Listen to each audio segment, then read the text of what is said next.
What is going on, everybody, and welcome back to the greatest combat sports and culture show in the entire universe, the Fight Podcast. I'm your host, SERG VICENTE, and this is episode 320 of the show. Look, hope you guys had an amazing weekend. It is Monday evening, and we have to recap all the amazing action that happened this weekend because there was a whole lot of it. So, on today's menu, we are going to go ahead and break down all of UFC Vegas 42, obviously. We have to talk about the main event, which is Max Holloway, YAIR Rodriguez. Was that the fight of the year? We're going to discuss. We'll also discuss, is Max Holloway still the best at featherweight, or has the rest of the pack actually caught up? We'll talk about that.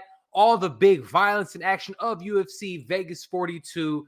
Chris Cyborg's in action and everything that happened with Bellator. We're also going to go ahead and discuss David Benavidez, a little bit of boxing, Jaime Mungia, and some quick hits, so much more, man. So, without further ado, let's go ahead and jump on into it. I hope you guys had an amazing one, and we're going to go ahead and get back used to doing some live streams for you guys because we've been, obviously, I know you guys have seen it if you pay attention to the Fight Podcast. And remember, please do not forget to like, subscribe, and share right on this video right here for all of the best combat sports action, breakdowns, news available. You know this is the Fight Podcast, the greatest combat sports and culture on the entire universe.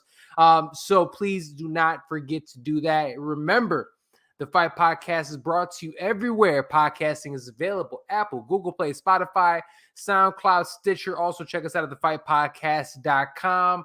Subscribe, like, and share. Don't forget to also follow us on IG at The Fight Podcast. Follow me at Serg Vicente. And check out our Discord page. We're starting to do a lot of different things with Discord, really starting to break out and do a lot of other things. You're going to start really seeing us doing Twitter Spaces. You probably get a good Twitter Spaces this week for the big up-and-coming Bud Crawford fight, Bud Crawford and Sean Porter fight this weekend. So we'll probably talk about that and a lot more. So a lot of good stuff, a lot of great interviews. We have some bare knuckle people on this week that you guys will see. I can't wait to get that interview out there for you guys, and so much more. But all right, let's go ahead and jump on into it. Hope you guys had an amazing weekend. So many fights this weekend. There was obviously the UFC in Vegas. You had Jaime Mungia fighting against Gabe Rosado. And I am telling you guys, if you don't know who Gabe Rosado is, I'll break it down obviously later on in the show. But he is a throwback type of boxer. And he went out there. He took L against Jaime Mungia. But bro, goes out there. If he was an MMA fighter, he'd be Cowboy Cerrone. That's the type of dude that he is. Fans love him. Philly dude, Puerto Rican boy out of Philly, now lives out here in LA. And everything that Freddie Roach is getting out of him here in LA is amazing. So salute to them. We'll talk about that fight in a little bit. But combat sports has been great. Not just combat sports, specifically the UFC over the last few weeks has been amazing. We got the back-to-back numbered events, the two pay-per-view-ish events with stacked cards. Obviously, you had Glover Teixeira winning the title in storybook fashion. Then we go out there, and then after that, we had a potential fight of the year candidate with Justin Gaethje and Michael Chandler on top of the rest of the amazing card that was, and that was a stacked card. To another amazing card, and UFC Vegas 42 was honestly just like the rest of them, maybe even better. This entire card, what was it? Something around 12 matchups on this card, but it had 9 finishes and 8 KOs to top it off. There was a fight of the year candidate on top of that one, which was Max Holloway versus YAIR Rodriguez in the featherweight main event.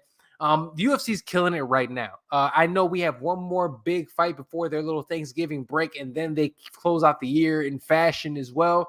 But this fight was great, man. This card was amazing, and obviously we have to talk about it. Max Holloway, YAIR Rodriguez. This fight goes the distance. It was scored 49-46. 48, 47, 48, 47, 48, 47. I had it also scored 49-46 for Max Holloway, which means it was 4 rounds to 1. But a lot of those rounds could have gone either way. I know a lot of people also had it 48-47 for Max Holloway. They had it 2-2 going into the 5th. Or they said specifically, and I've heard a lot of people say round 1 goes to YAIR, round 5 goes to YAIR, round 3, rounds 4 go to Max. It all depends on how you end up scoring round 2. I scored round 2 from Max. And I think that Max did so much in this fight to get it done. I think you could have argued the third round was a 10-8. Argued. I'm not saying that it was, but you can argue it as a 10-8 round. But Max Holloway goes out there and absolutely gets it done. But this fight wasn't just Max Holloway going out there and getting a win. Yo, it was a war. It was a back and forth war with a guy in YAIR Rodriguez that honestly we didn't know exactly what we were going to get out of him. We didn't. We didn't know if we were going to get the best, YAIR Rodriguez that we've seen in the past that knocked out Chen Sung-jung, or were we going to get the YAIR that got ground and pounded and beat up by Frank Yeager? We just didn't have an idea, especially because he's been off for 25 months. So Max Holloway is somebody that we already knew who he was. A lot of us believe that he actually beat the champion Alexander Volkanovski in their last matchup. But in January, he goes out there and absolutely destroys Calvin Kattar and claims himself, self-proclaims, I'm the greatest boxer in the UFC, as he beats the hell out of Calvin Kattar. And to be honest with you, he can be, and he might arguably be the best featherweight in the world, the best featherweight there, but obviously he didn't have to take this fight. And that's what a lot of his detractors are saying. They're like, why is Max even taking it? We already know that he should be fighting Alexander Volkanovski next. But even Alexander Volkanovski said it. But Max goes back out there and beats the brakes off of Calvin Kattar, one of the best in the division.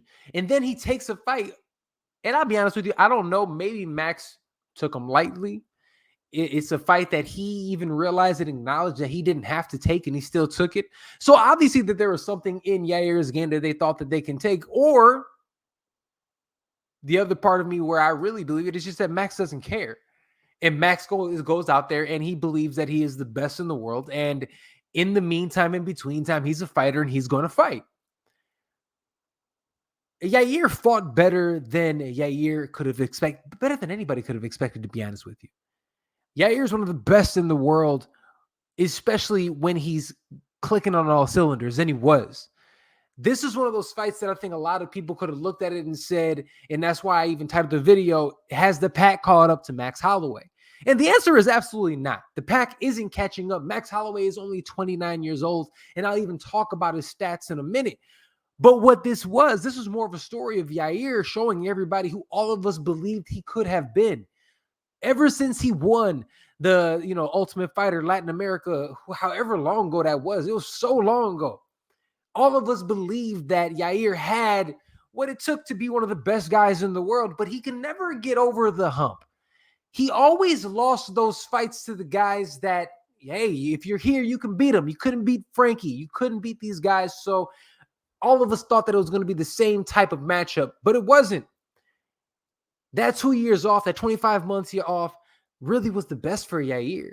Yair went out there, retooled, and there's a different confidence and just viciousness, a meanness to him that he goes out there and performed to the best of his abilities. He proved he earned that number 3 spot that night, even with a loss. I think his stock ends up going up. It was a fantastic performance by Yair. I mean, everything that he's doing with Izzy style wrestling, Yair, obviously, he's an adopted son of Chicago. Salute to my home, Chi-Town. But those guys out there did such a fantastic job in preparation at Yair, where in the past he might have broken. And I think that a lot of people, even I think Max Holloway and his team, because Max melts people. Max goes out there and just absolutely melts people. And I think that he even anticipated that he was going to melt Yair in this fight. And I'll be honest with you, Yair wasn't going for it. Yair wasn't going, and in times where he probably would have melted and broke in the past, he didn't, and he kept coming forward. He arguably could have won the 5th round. I mean, he went out there and looked amazing. He really did, man. Yair looked amazing, even in the loss. His stock goes up, but the story is Max Holloway. Max Holloway, first of all, has an ungodly chin. I don't understand what holds that dude up, and I will say this. Max Holloway, and I've said it time and time again, is my favorite. He's my all-time favorite fighter. I do not come up here and stand about anybody. 300 and some odd episodes. Y'all already know how I get down. I don't just stand. I tell it like I see it. But Max is that guy for me. Max is one of my favorite of all time, but Max is every fighter's favorite fighter. It makes sense. He goes out there and he performs. But one thing, even as a fan of Max Holloway, which concerns me, is the fact that he does take a lot of damage. Max was going out there and taking something like, he takes what, 4.5 shots, a round. He gives 5, but takes 4. I mean, that doesn't work. And yes, it could be with fights like this fight, some of the wars that he's had with Dustin Poirier. He doesn't tend to get into those, but he does believe in his chin, which he is only 29, but I hope that he's able to adapt and grow the older he gets, and he doesn't take as much damage. And certain things in this fight really showed me that he can do that. A lot of times Max in the past, especially one of the knocks on Max that people had in the past were that, look, he's going to go out there and brawl with you, and sometimes technique goes out the window. He absolutely has a game plan. Some of the ways, even when YAIR was cracking him in the first round, the adjustments that he made in the second, the adjustments from stance switching, so he wasn't absorbing the same type of leg kicks, the way that he was crowding YAIR, the way that he was clinching when he needed to clinch, the way that he was ended up, taking him down. There is such fight IQ for Max Holloway.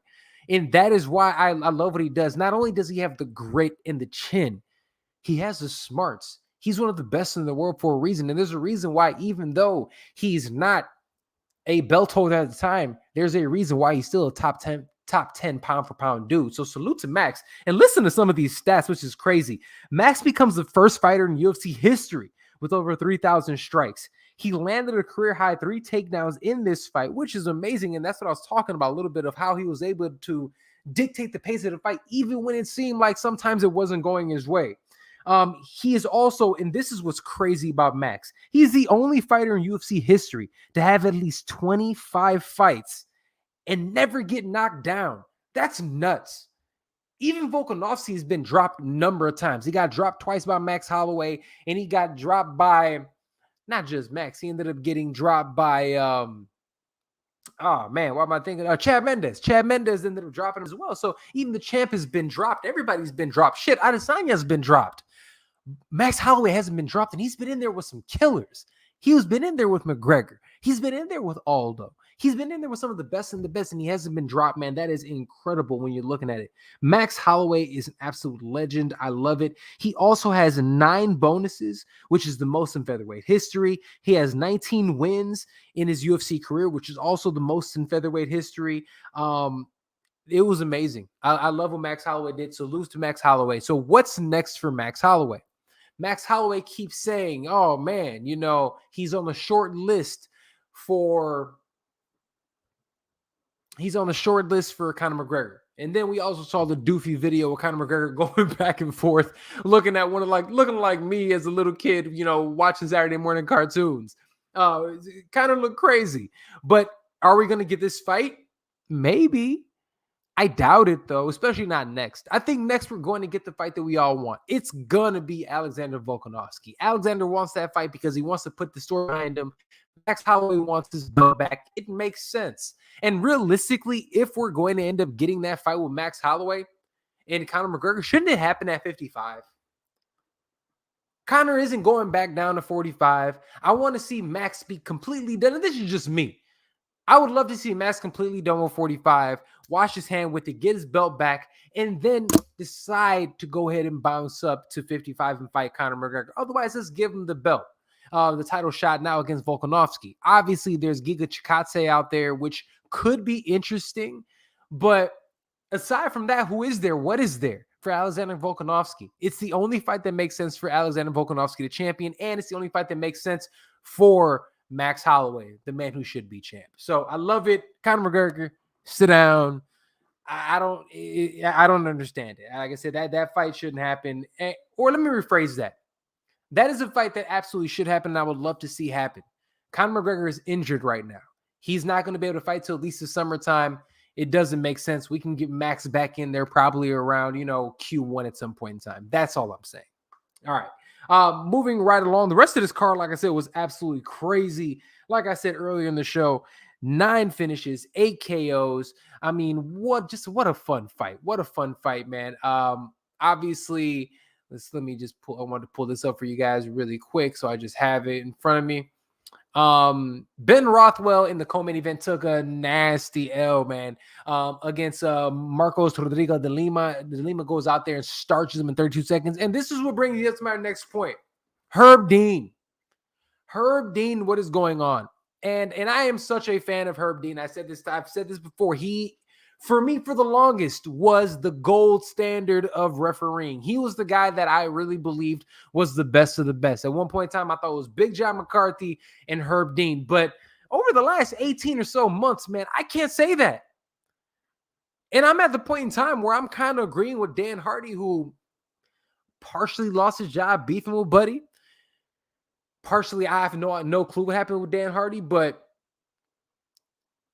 the way that he went in there and he gets really touchy. He goes out there, he touches somewhat, stops his, the combatants, and then tries to say, no, keep going. He's done it time and time again. He looks like he doesn't know what he's doing, and it almost looks like he's getting worse the longer he gets in there. I don't know what to do with Herb Dean at this point in time. I don't know if we need more referees helping out with certain situations. I don't know if these referees need to get reprimanded at some point in time, but this doesn't look good for Herb. And I'm a fan of his and what he's done in the sport and how, and again, Herb Dean is a guy that has been doing this for such a long time, but he looks bad. He looks bad. And this fight could have gotten really bad because honestly, it should have got stopped before it was. So, I mean, great win by De Lima. He went out there and worked, ran shop. Felicia Spencer gets a good win. This one gets a TKO win in the third round. Miguel Baeza versus Chaos Williamson. That was a fight. I was really high on Miguel Baeza, guy from MMA Masters down there in Florida. Chaos Williams is a guy who, honestly, I just always had a lot of power, but he's really proving himself to be a really tough, well-rounded fighter. This fight was interesting. He showed a lot of grit. He went out there and honestly reacted perfectly to a leg kick and landed a bomb. Knocked out Miguel Baeza. Was a little bit of a quick whistle. I think so. I think it was a little quick stoppage, but I'd rather be, honestly, a little quick stoppage like that as opposed to anything else. But great win by him, Song Yadong. All in all, man, like I said, this card was fantastic. A lot of violence, a lot of KOs. UFC is doing their absolute thing. I love it. Really quick, remember, listen to the fight. If you guys are, thank you so much for listening to the Fight Podcast. If you're listening live on Twitch and on YouTube, remember, listen to the Fight Podcast everywhere podcasting is available. Apple, Google Play, Spotify, SoundCloud, Stitcher. Check us out at thefightpodcast.com. Listen, like, subscribe, and share. All right. The rest of the card, like I said, was great. Also, in action this weekend, aside from the UFC, was Bellator. Now, Bellator had some great action on this one. Tyrell Fortune was on this card, even though he ended up taking a loss to Lyndon Vassell, which I was surprised about. But there was still Aaron Pico was on this card. Aaron Pico goes out there and gets a unanimous decision win. Look good doing it. Chris Cyborg also 24-2, the legend, goes out there and beats the Kavanaugh in 92 seconds. And it brings me to, honestly, my point. Chris Cyborg goes out there and gets a quick win. She's blitzing through these girls at 145 pounds. Bellator this week is going to be talking to Kayla Harrison. Bellator needs to do everything in their power to sign Kayla Harrison. The thing about that is this. If they go out there and sign Kayla Harrison, they can have the best 145-pound weight class in women's MMA. That is what they could end up having if they go out there and sign her. So think about this. They could have Kat Zingano. They could have Chris Cyborg. They could have Kayla Harrison. But not only that, they could also go out there. Dude, Megan Anderson's still out there to sign. There are some women that you can have go out there and sign and have an interesting and entertaining featherweight division. So if Bellator actually wants to make some moves and wants to make some epic matchups, they need to do everything in their power to go out there and sign Kayla Harrison so that she can go out there and actually fight against Chris Cyborg. I think that's a fight that a lot of us would like to see. I think a lot of us, not trying to shit on any of the women that have fought, are fighting in the PFL 155-pound weight class, but let's be very honest, they're not the best in the world. And Granted, 145 pounds, you're not going to get that much more, but at least if you have Chris Cyborg and you have some of the other women out there like, Kat Zingano and others, it can be a competitive weight class. So I'm interested to see what they end up doing. And as you see, even on Twitter today, Chris Cyborg and Kat Zingano might end up fighting in January, February, which would be amazing because then you can just go ahead and slide Kayla Harrison right in there after the winner. I would love for that to happen, but regardless, congrats to Chris Cyborg. She proves time and time again that she is still one of the greatest female fighters of all time. Like, people really hold that one loss against Amanda Nunes against her like it was something. Amanda Nunes beats a lot of people. It's totally fine. I would have loved to see that fight again. Chris Cyborg is still a legend in this game. Love it. MMA wasn't the only thing going out this week. Also, this week we had David Benavidez and Jaime Munguia on the boxing end. Man, boxing over the last couple weeks, and I've talked way bad about boxing over the last year because honestly, in 2021, boxing has been awful. Okay, I mean, fights falling out, big fights not happening, but recently, and we kind of saw it happen coming, last quarter of the year, we're getting some good fights. Canelo fight last weekend with Caleb Plant was fantastic, and we are having more and more. This weekend also, though, in the same vein, we have David Benavidez going out there now. David Benavidez was supposed to fight Uzgaki. And Uzgaki, I keep messing his name up, but he was a former title challenger. Caleb Plant actually is the one who actually won his belt off of him. And that fight was supposed to happen. Unfortunately, he ended up pissing hot for EPO. For those who don't know EPO, that's the same thing that TJ Dillashaw also ended up pissing hot for. Regardless, David Benavidez goes out there, the former 168-pound champion. He ended up KOing, a super game Davis. This dude, Davis, honestly, is fighting a weight class up, was getting just dominated. I mean, David Benavidez landed 181 out of 382 strikes for 47%. I mean, dude was cracking, buddy. And for those who want to know who Crone Davis is, he's the guy that actually had a great draw with Anthony Durrell not too long ago. So dude is super dope. Let me rephrase that. He's not super dope, but he's a tough, gritty veteran of the sport. Record of 16-3-1, 6 knockouts. This was a short notice fight, but he made a great showing of himself. 7th round TKO. Towel came in after the fight. David Benavidez said yes, he would love to end up eventually fighting Canelo Alvarez, but he wants to fight at this point in time Jamal Charlo, which is a fight that I would love. I think it's a fight with two guys, big athletic guys for the weight class. Charlo obviously have to move up to 168 as opposed to fighting at 160, but it's a weight class that he could absolutely fight in. It's a fight that he should be doing anyways, and it'll be a lot of fun. That's a great fight, and the winner of that should absolutely end up getting Canelo Alvarez. Also, Jaime Munguia with a record of 38-0, 30 knockouts, fought Gabriel Rosado.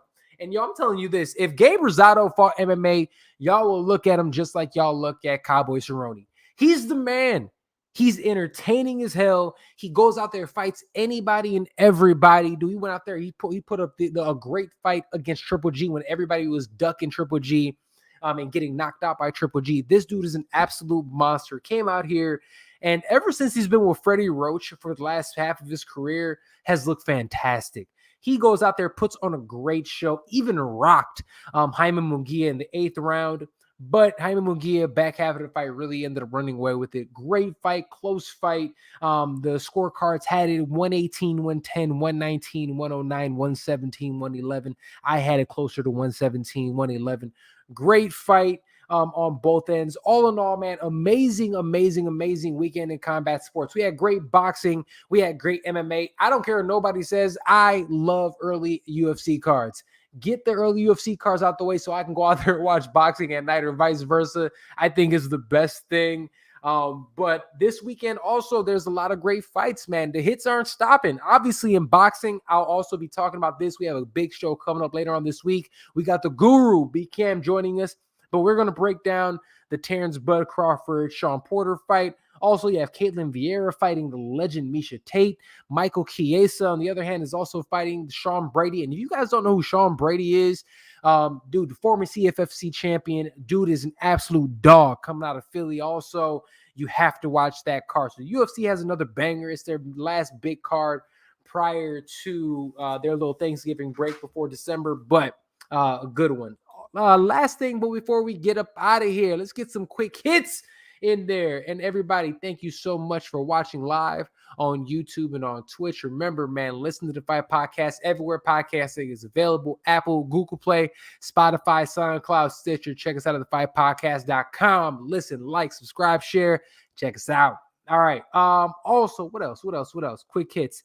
So Cynthia Cavallo was on this card, and she got absolutely dominated by what's it called? Lee.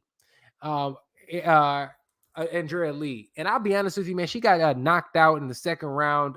Kind of just quit on her stool in between rounds. And I don't know what's going on. She at one point in time in her career, I thought she was going to be honestly one of the only women that might be able to stand with Valentina. And I don't know if she's fighting outside of her weight class. She's beaten some really, really good girls when you think about it, but she has not looked great as of recently. I don't know if it's the team. I'll be honest with you, I don't know what it is. In fact, let me look at her record stuff, last couple fights. Let me see. I mean, she's been in there with some really good girls, but I mean, she lost to Jessica Andrade. There's no shame in that. She lost to, Caitlin Chukagian. There's no shame in that. But that's what tells me is that once it comes to the girls that are at the very top, she's just not beating them. So unless she makes some changes, man, I don't know what's going to happen with her. Also, really quick, which I also want to talk about today, Wonder Boy versus Bilal Muhammad was just announced for December 18th. That is such a great matchup for the welterweight division. I absolutely love that fight card, or that fight. And last one I got is Cowboy Cerrone versus Craig Jones is going to be in a December EBI. That's going to be fun too, and that's going to be in combat jiu-jitsu. So, hey, a lot of fun fights coming up, a lot of fun cards. Love what the UFC's been doing the last month and a half. It's been some nonstop action, nonstop ridiculous fights. And as a fan of combat sports, how can you not be happy? But all right, man, without further ado, that's about all the time we got today. Thank you guys for listening and watching the show.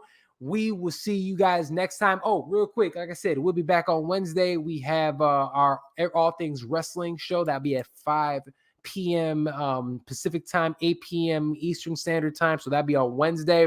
We also have a couple interviews coming out, so keep your eyes and ears open for that. Make sure you go ahead and subscribe to the page. Love y'all. We'll see you next time right here on the Fight Podcast. Deuces.